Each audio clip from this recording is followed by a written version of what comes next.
Alors après ce temps très intéressant et très riche sur la restauration collective et donc la démarche Mon Resto Responsable, on va changer de sujet. Merci encore pour votre participation. Merci aux fournisseurs aussi de s'être déplacés. Et là, on va revenir au cœur de l'hôpital, puisque c'est le service d'endoscopie qui va vous faire part un petit peu de la démarche qu'il a pu mettre en place. Et l'idée étant d'essayer de faire connaître pour donner l'idée à d'autres de se projeter eux-mêmes dans ce type de démarche. Donc je vais laisser la place.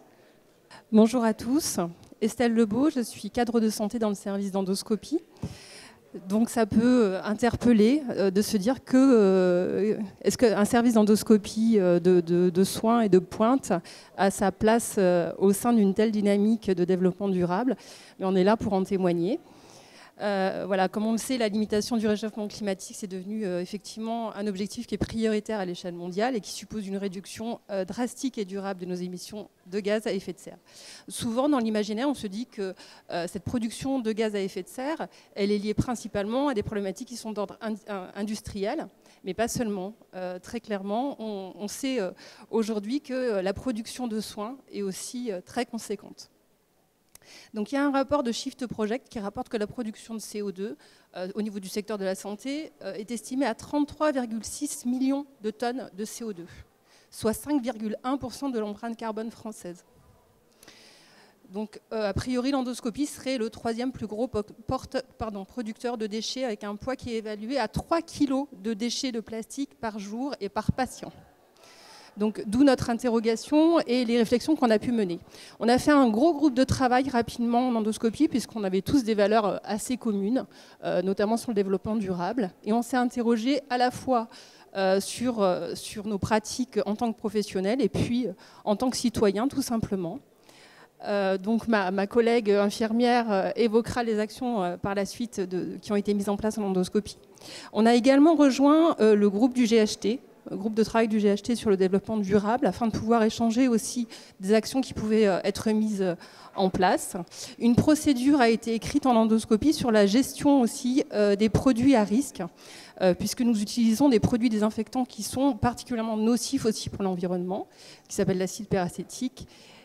Et donc nous avons collaboré avec les cadres du service du bloc opératoire de stérilisation qui effectivement vivent les mêmes problématiques, l'ingénieur environnemental et puis toute la logistique. Voilà, on a travaillé un parcours, un processus de gestion de ces traitements de produits à risque. Je vais vous passer du coup l'infirmière d'endoscopie qui va vous parler des actions simples qui ont pu être mises en place au sein du service. Bonjour. Donc oui, nous, on a mis quelques petites actions très simples dans le service. Notamment, pour commencer, on n'a plus de bouteilles en plastique personnelles. On prend toutes des gourdes, isothermes ou pas. Et on n'utilise pas de café en capsule. On a repris la vieille bonne cafetière. On a depuis récemment pris du papier recyclé au lieu du papier blanc au niveau du secrétariat.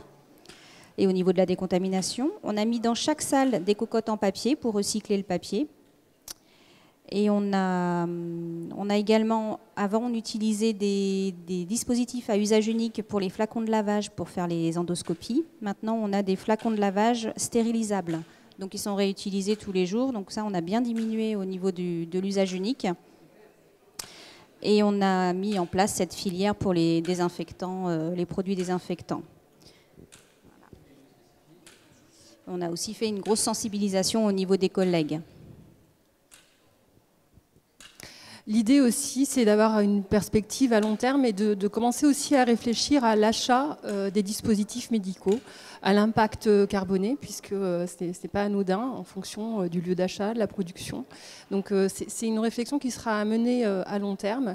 Et puis également, on a travaillé sur un groupe où on a répertorié les différents plastiques qui étaient utilisés au sein du service d'endoscopie, qui a été remis donc, à l'ingénieur environnemental. L'idée, c'est d'avoir des perspectives de recyclage de ces tonnes de plastique utilisées.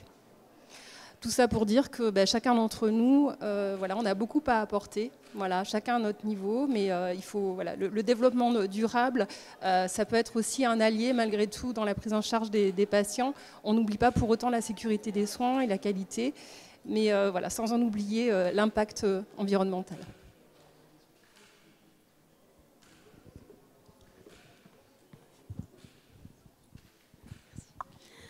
Merci pour ce témoignage. Ça fait combien de temps que vous avez travaillé sur le sujet, que vous avez commencé vos réflexions? En début d'année. Et vous avez pu mesurer des premiers résultats? Ou pour l'instant, c'est encore un petit peu jeune? Je pense que pour l'instant, c'est un peu tôt. Après, beaucoup de choses étaient déjà initiées, c'est-à-dire que les professionnels triaient déjà une grande partie du papier, y compris le papier des emballages stérilisés, puisque ça fait partie des dispositifs qui sont particulièrement utilisés. Voilà, donc cette sensibilisation, j'ai eu cette chance, c'est qu'elle était déjà en place. Donc peu de travail pour communiquer sur cet élément-là. Après, effectivement, il est trop tôt pour savoir quelle est la répercussion sur la gestion des traitements des usages uniques pour le moment. Ce qu'on souhaite, c'est pouvoir avancer et puis que certains éléments d'usage unique soient rediscutés, voilà, et qu'on tende vers quelque chose qui soit... Donc vous avez travaillé un peu avec la pharmacie ou pour l'instant au sein du service? Pour l'instant, c'est au sein du service et avec le SPRI, qui est aussi un partenaire de choix.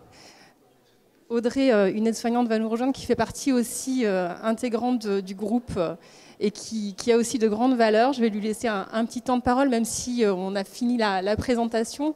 Elle a elle aussi à cœur de maintenir cette dynamique.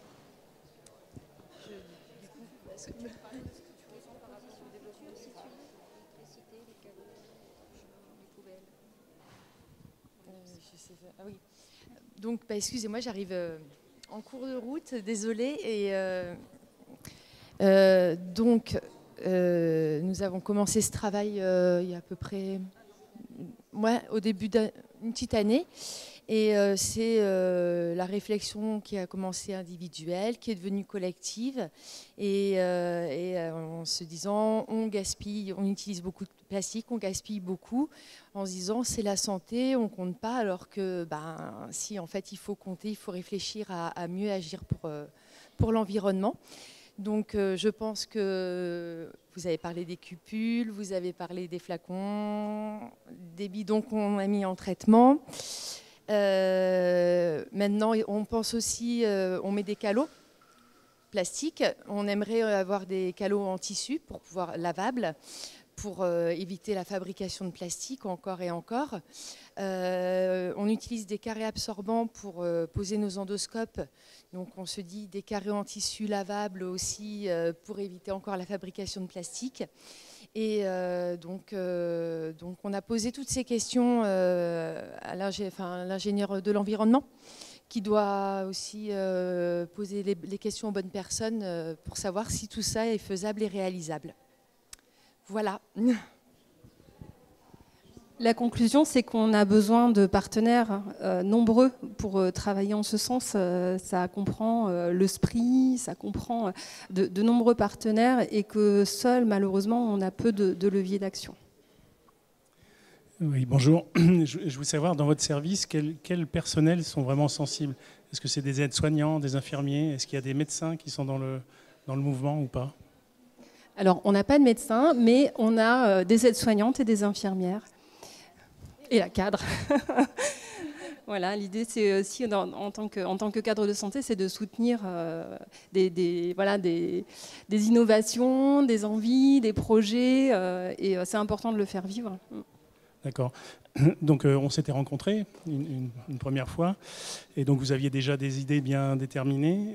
Depuis, moi, j'ai rencontré notamment un médecin, le docteur Matonnet, en réa médicale, et on a commencé un travail sur les DM et les médicaments aussi, et donc en lien avec la pharmacie, bientôt la stérilisation. Et donc du coup, je pense que ce serait bien que vous puissiez suivre un petit peu l'avancement sur ces sujets-là, parce que c'est les mêmes On a tous des problématiques communes. C'est les mêmes problématiques.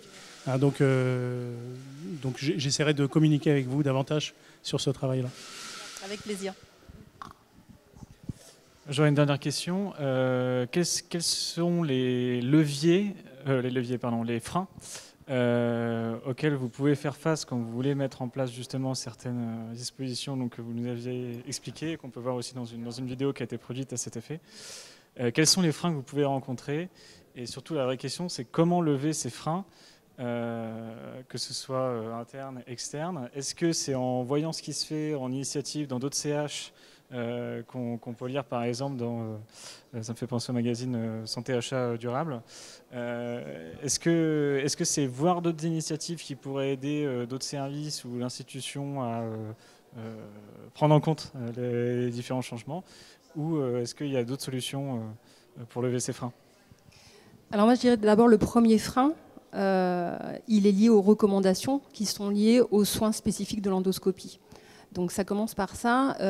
Nous, on est soumis aux recommandations notamment de l'ASFET, qui est la Société française d'endoscopie digestive, puisqu'on fait principalement du digestif.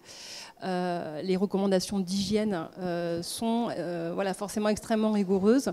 Ça sous-entend que s'il y a un changement de paradigme sur les gestions endoscopiques, ça doit être soumis à validation et à recommandation. Donc ça, c'est déjà une première chose. Après, on sait que le SPRI, c'est un allié de choix. Évidemment, parce qu'on a plein d'envies, des changements de procédure à mettre en place, mais c'est le SPRI qui est le plus à même d'évaluer ce qui est faisable ou non au sein de notre service. On garde toujours en tête que même si le développement durable, ça reste un sujet qui nous tient à cœur, malgré tout, la gestion de la qualité des soins, elle reste prioritaire. Et je voulais rajouter, quand vous disiez justement, est-ce que de regarder ce que font les autres hôpitaux, ça peut aider? Ben oui, je pense que ça peut aider parce que tout le monde ne connaît pas tout, le SPRI ne connaît pas tout non plus, et je pense qu'en regardant ailleurs, on peut se dire, mais si en fait ça c'est faisable, alors comment l'ont-ils mis en place? Et comme ça, on pourrait les contacter pour savoir comment ils ont mis les choses en place, comment ils ont abordé les sujets. Et je pense que oui, travailler même avec les autres hôpitaux, avec les autres centres, peut nous aider à avancer. Ouais. Très bien, merci. Et du coup, est-ce que vous avez associé dans votre groupe de travail interne au service le SPRI? Est-ce qu'il y a un membre du SPRI qui vient systématiquement, ou est-ce que vous faites un retour? Parce que je pense qu'effectivement, c'est vraiment un service qui peut être très aidant, qui, bien évidemment, est garant des normes d'hygiène appliquées aux soins, mais qui est aussi tout à fait partante. Marie-Vonne de Mazure, en tant que responsable du SPRI, avec qui j'ai eu l'occasion, moi, de travailler sur différentes thématiques, est parfaitement ouverte à ça. On lance au niveau du GHT une réflexion sur les DASRI. Qu'est-ce qui doit ou non rentrer dans les DASRI? Donc il y a aussi des choses dans les dispositifs que vous utilisez qui peut-être vont sortir de ce qu'on met aujourd'hui dans les DASRI.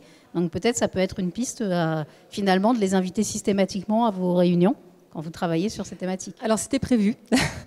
Effectivement, on a plusieurs projets. On collabore en continu avec le SPRI. Le projet de développement durable n'a pas encore été présenté au SPRI, puisque jusque-là, il n'y avait pas de besoin de validation immédiate. Il y avait une réflexion à mener déjà en amont.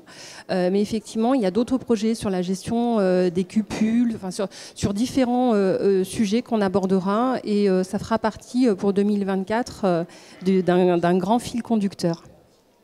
Merci à vous.